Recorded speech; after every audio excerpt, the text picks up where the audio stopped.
ഓർമ്മ ചാരിറ്റബിൾ സൊസൈറ്റിയുടെ നേതൃത്വത്തിൽ ഇഫ്താർ വിരുന്ന് സംഘടിപ്പിച്ചു. ഓർമ്മ ചാരിറ്റബിൾ സൊസൈറ്റിയുടെ നേതൃത്വത്തിൽ ഇഫ്താർ സംഗമം നടന്നു. ഓർമ്മ ഓഫീസിൽ വെച്ച് നടന്ന ഇഫ്താർ സംഗമത്തിൽ പ്രസിഡന്റ് എം മജീദ് അധ്യക്ഷത വഹിച്ചു. MBS Kochi taluk president KM Hassan ഉദ്ഘാടനം ചെയ്തു. Secretary MM Basheer, MH Mahin, Shibu Antony, KK Raheem, മാധ്യമപ്രവർത്തകർ തുടങ്ങിയവർ ചടങ്ങിൽ പങ്കെടുത്തു.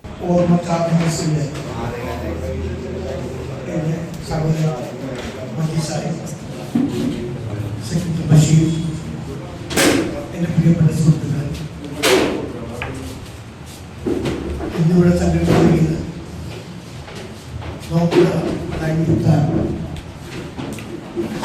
നമ്മുടെ സംഘടനയുടെ എല്ലാ മെമ്പർമാരും ചേർത്ത് സാമൂഹികരെ നമ്മുടെ നിർവാചികളെയും ചേർത്ത് ഇന്നിവിടെ കൂടുതൽ ആഗ്രഹിച്ചതിന് അൽഹംദുലില്ലാഹ് നല്ല കാര്യമാണ്. News bureau, Mattancherry.